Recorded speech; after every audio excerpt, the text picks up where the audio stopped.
Hi, good morning, Marc Frederic, La Charcuterie Anglais here. Just a quick video. A Yorkshire butcher, reputable Yorkshire butcher, has posted a video this morning on whether to trim fat or not trim fat. And I thought, oh, that's a damn good question. Sorry to get excited, but it is a good question because today you don't often hear that question. You might if you go in a local butcher's, but you won't get it in those environments like supermarkets and stuff because it's all done. Your choice has been taken away. The meat's delivered to you the way it is, and often packed in single-use plastic. God, I die. But anyway, I'm digressing. Back to the local butcher. What a cracking question. And it brings back memories of my childhood, back in the 1960s onwards, where I used to do a lot of the shopping for the family because I was the only boy in the family. And it was, don't know why always the boys had to go, but that's what it was mainly. I think it was probably punishment because in those days there weren't really supermarkets.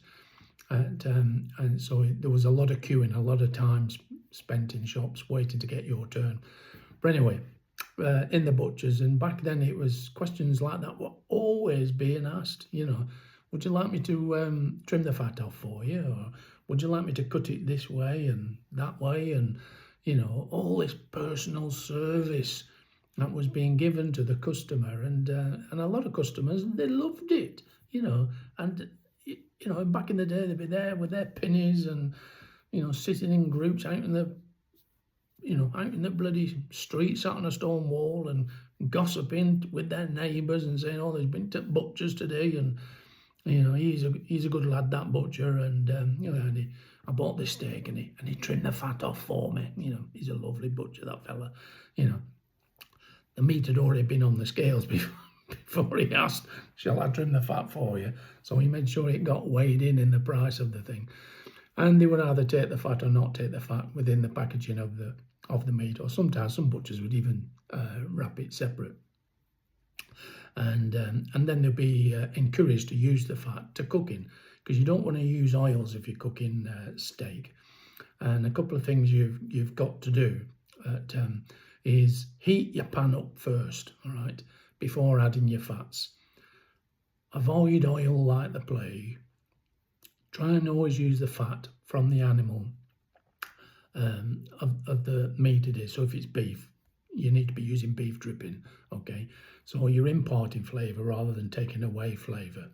And sometimes some meats don't carry a lot of flavour. So if you're using oil, and a lot of oils can be neutral, but they're not all neutral, you want to encourage as much flavour out as you possibly can. So the best way to do it is cooking the animal fat, all right?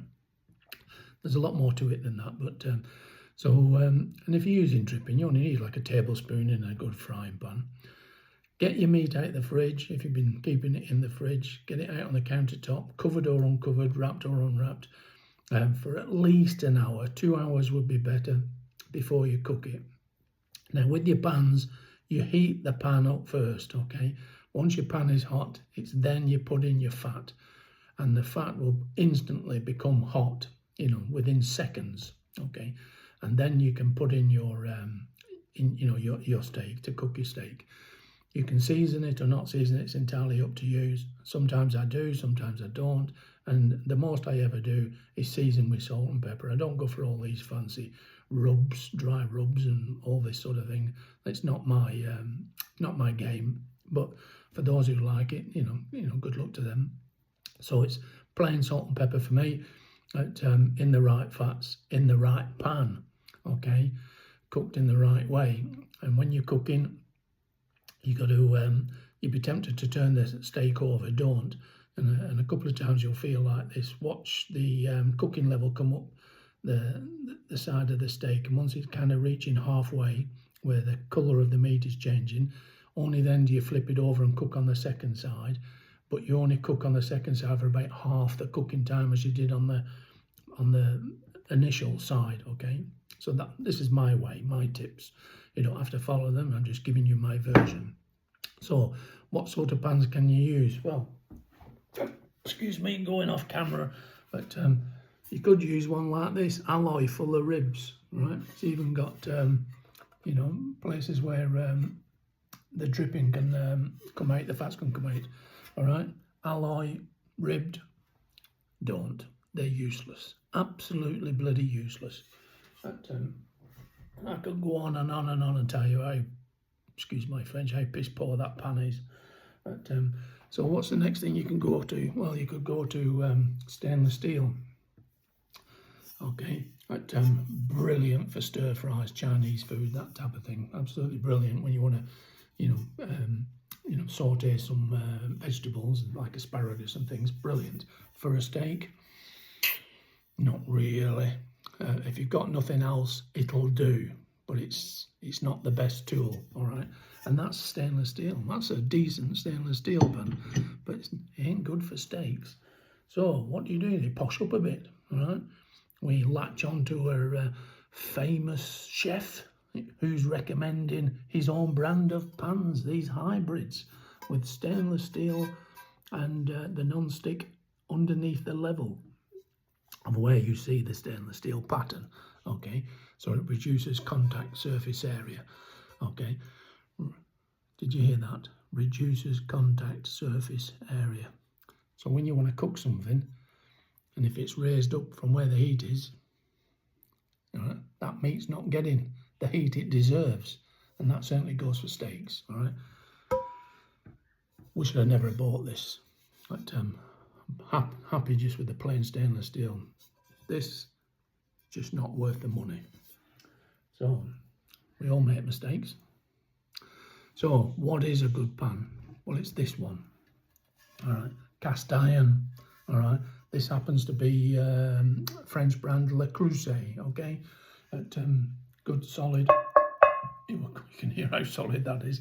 I use this, excuse me, I use this practically every single day, would you believe? But, brilliant pan.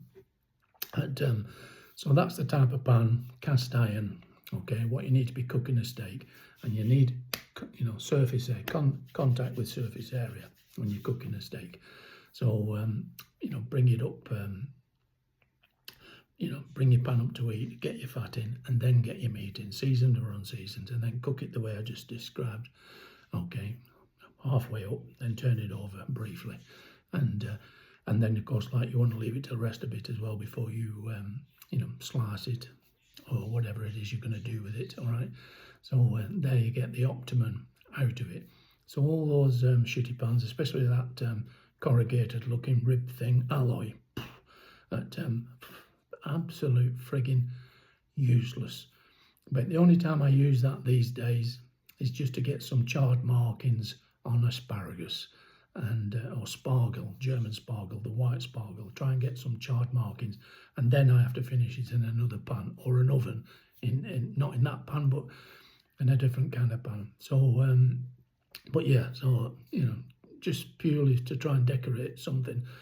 And yeah, so don't make my mistakes. I've had these for donkey's years. Why I've never thrown some of these out, I don't know, but there we are. We all do strange things, don't we? So anyway, I want to talk to you further on the fat thing, trim or not to trim. All right. If you're a butcher, you want it on the scales before you're offered that service, so as you get the ticket as how much it's going to cost. Then if you're providing the service of cutting the fat off, then great. And always try and encourage the customer to take the fat with them to use in the pan, all right? Put the fat in, I would tell them, put the fat in the pan first, once it's hot, that is, to render some of that fat out, all right? And then just push the fat to one side of the pan whilst you put your steak in to cook, because further fat will render out and help to aid and flavour the steak. And particularly if you're using native breeds and things, you know, the flavour profiles are far superior, you know, so, you know, they're manageable on their own. When you're using other breeds of cattle, you know, continentals and continental crosses, you have to help these a lot. So, you know, they really do need that fat in there to help raise those beef profiles. But anyway, that's another that's another story. And again, it's only my opinion, all right? But it reminds me of a story. I can mention this place. Years gone by, I went into Booker's Cash and Carry in Worcester, okay, in Worcestershire, and I was looking for this particular weekend. I was doing a lot of outside catering. Wasn't really butchering in those days. I was involved in meat from different angles, and I was doing a big catering event, and I needed a big primal of sirloin, and I went into Booker's, and having been to a few other places, and there it was, lovely fatty, fat covered sirloin, and that had some dry aging, which I was surprised about. So it was, very dark on the one end. So as I got to the meat department, excuse me, there's this butcher behind, and he didn't know about my experience in meat and things. So I said, "Oh, can I take that sirloin?" And he went, "Yeah, of course you can." He was really enthusiastic, this fella, and this was a long time ago, and he was probably in his early 40s then, this fella, and he picked up the thing, and with his enthusiasm and speed, he was quick to get his knife out. I said, "I'll just trim this fat off and these dark pieces off," and I'm going, no, because what I wanted. I wanted the fat, and I wanted the the darker pieces where it had been air dried, because it's always air dried more on the outside, isn't it? Especially on the ends.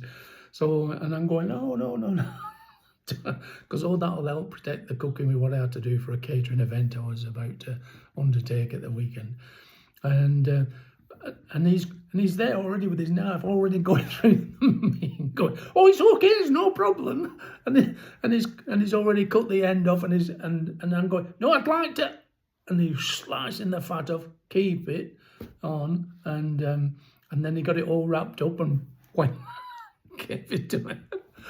I didn't know what to say. I thought, God, he's killed it. He just killed it. All what I was looking for.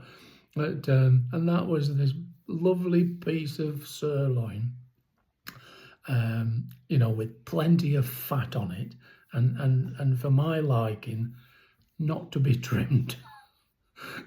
But whether I liked it or not, it got trimmed, with enthusiasm, and the guy was just out to please. That's all he was trying to do, was to please me. But he didn't wait. He didn't wait, and he wasn't listening.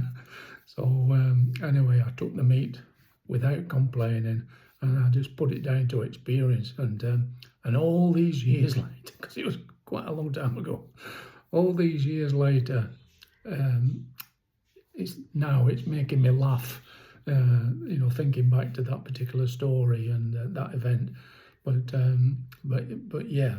So good question that was, to trim fat or not to trim fat. Well, first of all, listen to your customer. But yeah, I love that. That's good old-fashioned traditional butchering, that, and if you're delivering that across your meat counter to your customers, giving them the choice, fair play to you. That's brilliant.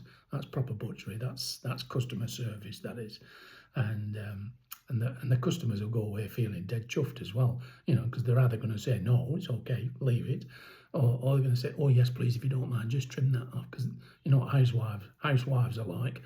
That the man wants the fat and the wife doesn't, so she can take it home without the extra fat. She feels she's done well, doesn't she? And she'll love you for it, So yeah, love that. Thanks for evoking memories of past, and I hope you get the gist of how you should treat your steak, fatty or not, and what pan to use. So, and a few little cooking tips thrown in. So, but there's a million videos out there telling you different. So it's up to you. It's your choice. All right. You have a good day.